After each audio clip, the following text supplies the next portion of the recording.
આગળ સમાચાર તરફ નજર કરીએ તો પાટણ જિલ્લાના સાંતલપુરના ગડસઈ ગામે હિન્દુ સંગઠન દ્વારા એક શક્તિ પ્રદર્શન યોજાયું છે, જે 3 દિવસ પૂર્વે ગામના યુવક રમેશ ઠાકોર પર વિધર્મીઓ દ્વારા કરવામાં આવેલા ઘાતકી હુમલાની નોંધ તરીકે આયોજિત હતું। રસ્તા પર કાર રાખવા અંગેની બોલાચાલી દરમિયાન રમેશ ઠાકોર પર લોખંડની ટાંબી અને લાકડીઓથી હુમલો કરવામાં આવ્યો હતો, જેના કારણે તે હાલમાં સારવાર હેઠળ છે।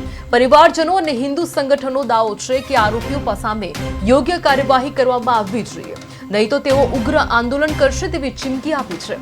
આ ઘટનાએ ગામમાં તણાવનું વાતાવરણ સર્જ્યું છે।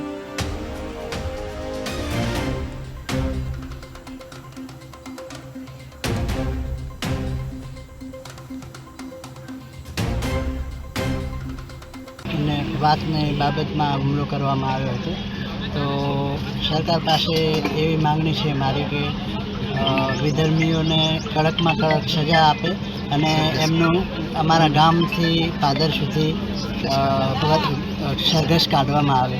બસ આ મારી માંગણી છે। ગડસઈ ગામે રમેશભાઈ ઉપર જે આતંકવાદ કરવામાં આવેલો છે, હિન્દુ વિશ્વ પરિષદ, સાધુ સંતો, RSS, અન્ય હિન્દુ સેના દ્વારા આને ન્યાય મળે